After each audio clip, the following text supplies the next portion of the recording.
lūk, draugi, dažās video bildēs gribu iepazīstināt jūs ar vietu, kurā ir paredzēts mūsu retrīts martā. Indijā, Goā, pie pašas jūras, ļoti skaistā, mīlīgā retrīta centrā Nalanda. Es pats tur biju un šo visu filmēju un varu apliecināt, ka tā ir brīnišķīga vieta. Redziet, numuriņi gana plaši un ļoti ērti, mīlīgi. Dažiem ir pat 2 balkoni, katrai nelielai mājiņai ir sava izeja jau uz baseinu un ar plašām, gaišām prakšu telpām, vairākām. Dažas ir uz jumta, kā jūs redzat šo ar brīnišķīgu skatu un rīta putnu dziesmā. Šeit mēs praktizēsim jogu, arī citas mūsu meditācijas prakses. Šādas te vietas, prakšu telpas ir arī vairākas, varēsim izvēlēties. Un šeit jūs redzat daži soļi, mēs esam jūras krastā.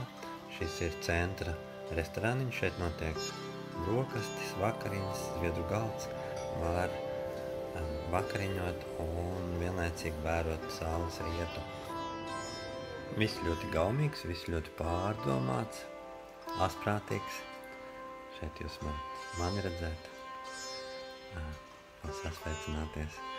Un šis centrs atrodas, kā minēju, jūras krastā un tādas leģendāras vietas ciematiņa Arambola un kaimiņos, kas patiesībā ir tāda kā no laika gala bijusi zvejnieku sāģu.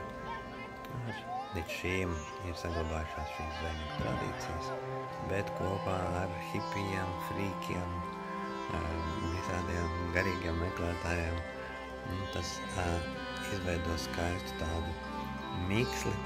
Šeit ir vakara restorāni, šīs noskaņas vakara saules rieta gaismās, un tad, kad kļūst tumšs, tad mēs dodamies baudīt dažādus koncertus, priekšnesumus, kādu šeit arī ir milzum daudz. Gan jūras krastā, gan ciematiņā, gan džungļos, un tādas slepenās vietas, kuras zinām tikai mēs. Kā šī, piemēram, viena no tādām pasakainām vietām.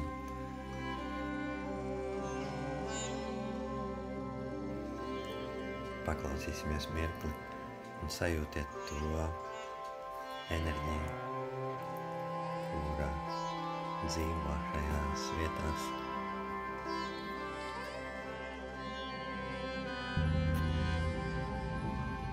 Un paisagem está ao céu, celular anda no beijo, e ansado cai em pé, o meu corpo lavo.